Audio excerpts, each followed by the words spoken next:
Welcome to our channel. నమస్తే అండి. నమస్తే అండి. ఇప్పుడు జగన్మోహన్ రెడ్డిలో అనూహ్యమైన మార్పు కనిపిస్తోందని అంటున్నారు కొంతమంది. ఎందుకంటే ఇంతకుముందు అధికారంలో ఉన్నప్పుడు ఎగిరెగిరి పడ్డ జగన్మోహన్ రెడ్డి ఇప్పుడు కొంచెం తగ్గి, అంటే ఇంతకుముందు పరదాలు కట్టుకొని బయటికి రాకుండా ఉన్న మనిషి ఇప్పుడు ప్రజా దర్బార్ నిర్వహిస్తున్నారని అయితే తెలుస్తోంది. అంటే మొన్న మనం చూసాం, పులివెందుల్లో ప్రజా దర్బార్ నిర్వహించారు. ఇప్పుడు మళ్ళీ తాడేపల్లి ప్యాలెస్లో కూడా ఆయన ఇంటి దగ్గరే ప్రజా దర్బార్ నిర్వహిస్తున్నారని, ఇంతకుముందు ఎమ్మెల్యేలను కూడా కలవనివ్వని మనిషి ఇప్పుడు ఎమ్మెల్యేలను కూడా కలుస్తాను, క్యాడర్ వాళ్ళతో కూడా నేను చర్చిస్తాను, ప్రజల సమస్యలు తెలుసుకుంటాయని ఆయన మాట్లాడడం జరుగుతుందంట. దాని గురించి ఏం చెప్తారు? ఎంతవరకు నమ్మొచ్చు అంటారు? అంటే అవసరం కోసం మనిషి ఎంతకైనా దిగజారుతాడు, ఏమైనా చేస్తాడు. కాబట్టి ఇప్పుడు జగన్మోహన్ రెడ్డి ఇది అవసరం కోసం చేసే పని, అంతేగాని ప్రజల మీద ప్రేమ కాదు. మీకు అది గుర్తుపెట్టుకోండి. ఎందుకంటే వాళ్ళు జగన్ మారిపోయారు అని అనుకుని మనం ఏమి సంతోషపడక్కర్లా. జగన్ ఎప్పటికీ మారరు అతను. కాకపోతే ఏంటంటే ఇప్పుడు మీరు చూశారు మంగళగిరిలో అనూహ్య స్పందన ప్రజా వేదికకి. అవును, ప్రజల్ని కలుస్తున్నారు ఎవరు? మన లోకేష్ గారు. అదేవిధంగా చంద్రబాబు నాయుడు గారు ఇవాళ కలిశారు, శనివారం కలుస్తా అన్నారు. అదేవిధంగా పవన్ కళ్యాణ్ గారు. కాబట్టి వీళ్ళు ప్రజలతో మమేకవాడడం చూసి ఆయన కొద్దిగా జ్ఞానోదయం అయిందేమో మనకు తెలియదు. ఇప్పుడు మనం ఎలాగా ప్రజలకు దూరం అయిపోయామో, మనం ఓడిపోవడానికి ఇవన్నీ కారణాలు అని ఏమైనా విశ్లేషణ చేసుకున్నారేమో. అంటే ఆత్మవిశ్లేషణ ప్లస్ అందరితో కూర్చుని ఏమైనా విశ్లేషణ పార్టీ పరంగా కూడా చేసుకుని ఉండొచ్చు. అందుకని ఆయన ఈ నిర్ణయం తీసుకుని ఉండొచ్చు. కాకపోతే ఇది ఎంతకాలం కొనసాగుతుంది అనేది చూడాలి మనం. మొన్న ఆయన మీరు చెప్పినట్టుగా పులివెందుల్లో నిర్వహించారు. మొన్నటి వరకు పరదాలు కట్టుకుని చెట్లు నరికించేసి ప్రజల్ని కలవటానికి భయపడ్డ మనిషి ఇప్పుడు ప్రజల్ని కలుస్తాను అన్నారంటే ఇది కూడా ఏమైనా స్క్రిప్టా, ఇది కూడా ఏమైనా స్కెచ్చా ఆలోచించాలి. మళ్ళీ నా మీద ఏదో అది జరిగింది, ఇది జరిగింది, లేకపోతే హత్యాయత్నం జరిగింది అంటాడా? నేను ప్రజల్ని కలవాలనుకుంటే నా మీద కుట్ర చేశారని మళ్ళీ ఏదైనా కొత్త స్క్రిప్ట్కి తెరతీస్తాడా? ఎందుకంటే జగన్మోహన్ రెడ్డి గారిని మనం ఊహించలేము. ఆయన ఆలోచన సరళ ఎలా ఉంటుందంటే కొంచెం కుటిలంగా ఉంటుంది. అంటే స్ట్రైట్ ఫార్వర్డ్ కాదు కదా. ఎంతసేపు నేను అనుకుని నా పరంగానే ఆలోచిస్తాడు ఆయన, మనం అని ఎప్పుడు ఆలోచించరు. కాబట్టి ఇంకొకటి వైఎస్ఆర్ హయాంలో కూడా ప్రజా దర్బార్ నిర్వహించారు. ఇప్పుడు వైఎస్ఆర్ ఎందుకు గుర్తుకొచ్చాడు ఆయనకి? వైఎస్ఆర్ బొమ్మ తీసేశారు సాక్షిలో, మనకు తెలుసు. మొన్నటి వరకు సాక్షి ఎప్పుడైతే చెల్లెలు సాక్షిలో వాటా అడిగారో షర్మిల, ఆయన తీసేశారు, భారతిరెడ్డి తీసేశారు. మరి వైఎస్ఆర్ పేరు ఎందుకు చెప్పుకుంటున్నారు? ఇప్పుడు నీకు తండ్రి సమాధి దగ్గర 5 నిమిషాలు నువ్వు కూర్చోలేకపోయావు, వచ్చావు 5 నిమిషాలు ఏదో మొక్కుబడిగా అందరికీ నమస్కారాలు పెట్టుకుంటూ. ఆ దండ కూడా మీరు చూస్తే కనుకైతే విగ్రహానికి వేసేటప్పుడు ఇట్లా ఎడం చేత్తో పట్టుకున్నాడు ఆయన క్యాజువల్గా.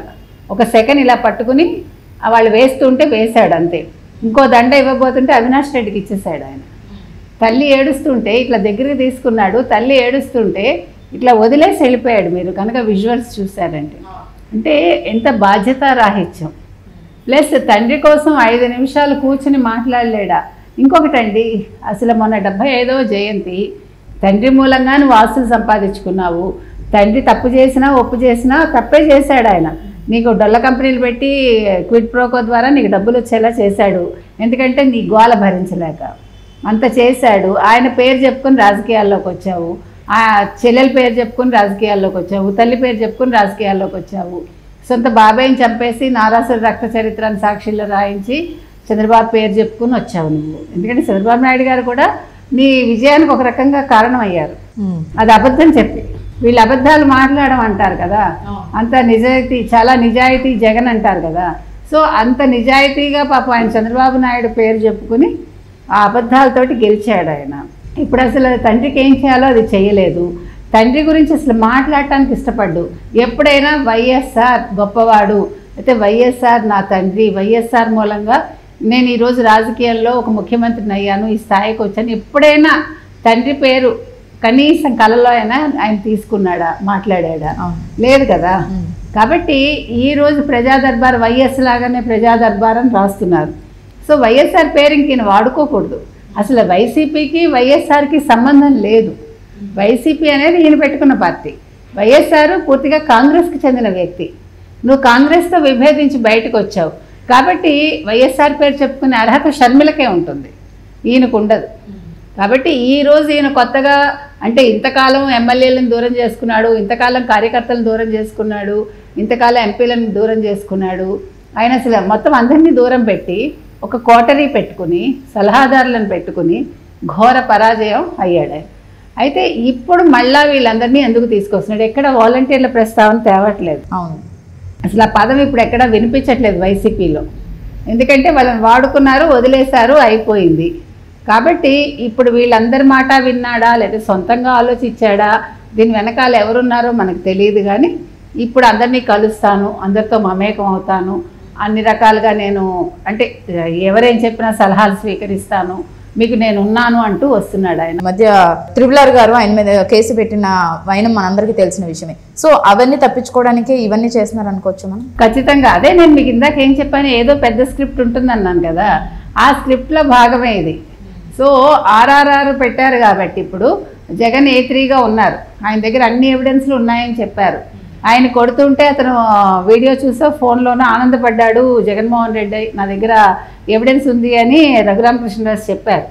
కాబట్టి ఇప్పుడు ఇవన్నీ మనం చూసుకుంటే కనుక అయితే ఇప్పుడు కేసు వస్తుంది, రేపొద్దున గొడవలు చేయించవచ్చు, అల్లర్లు చేయించవచ్చు. ఒకవేళ ఆయన అరెస్ట్ అయితే ప్రజల్ని మళ్ళా దానికి సమాయత్తం చేయటానికి కూడా ఈ రకంగా ప్రజా దర్బార్ పెడుతున్నారేమో. ఎందుకంటే జగన్మోహన్ రెడ్డి ఏం చేసినా మనం దాని వెనకాల ఏంటి అంతరార్థం అనేది ఆలోచించాలండి. ఊరికే ఏది చేసాడు ఆయన, ఆయనకి లాభం ఉంది, దానివల్ల నాకు ప్రయోజనం వస్తుంది అనుకుంటేనే ఆయన ఏదైనా నిర్ణయం తీసుకుంటారు. కాబట్టి ఇది ఆలోచించాల్సిన విషయం. అంటే ఇప్పుడు ప్రజా దర్బార్తో పాటు కూడా ఆయన నియోజకవర్గాల పర్యటన కూడా వెళ్ళే అవకాశం ఉంది అని అంటున్నారు. అది అంటే మొదలు పెడతాడేమో. ఇప్పుడు కేసీఆర్ మొదలు పెడుతున్నారు కదా, చెప్పాడు కదా కార్యకర్తలకి, ఇంకా మీదట 2 నియోజకవర్గాల్లో తిరుగుతాము, మీరు ఇక్కడికి వచ్చినప్పుడల్లా 1000 మంది వచ్చినా మీకు భోజనం పెడతాము. ఆయన మొన్న హామీలు ఇచ్చాడు 2 రోజుల క్రితం. అంటే వీళ్ళందరికీ ఇప్పుడు ప్రజలు గుర్తుకొస్తున్నారు. ఆయన ఫామ్ హౌస్లోంచి బయటకు వచ్చాడు, ఏదో పాము బయటకు వచ్చి పుట్టలోంచి బయటకు వచ్చినట్టు ఈయన ప్యాలెస్లోంచి బయటకు వచ్చాడు. అంటే ప్రజలు ఇప్పుడు గుర్తుకొచ్చారు. వీళ్ళు శుభ్రంగా అన్నీ సంపాదించుకున్నారు, ప్రజల పేరు చెప్పి అనుభవించారు పదవులు. ఇప్పుడు ఎలా పడగొట్టాలి ప్రభుత్వాలు అని ఆలోచిస్తూ అందులో భాగంగా మళ్ళా పదవుల్లోకి రావాలి, మళ్ళా రాజకీయం చేయాలి అనే ఒక ఉద్దేశంతో వీళ్ళు బయటకు వస్తున్నారు. మరి ప్రజలు దీన్ని ఎలా తీసుకుంటారో మనం చూడాలి.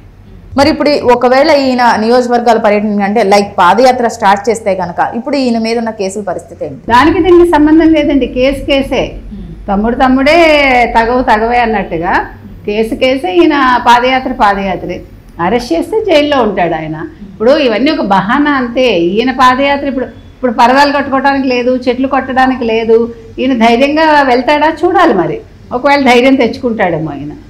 ఏదేమైనా కేసులను బట్టి ఆయన ఏ నిర్ణయం తీసుకుంటాడు, లేదు కోర్టులు ఏం తీర్పిస్తాయి, వెయిట్ చేయాలి.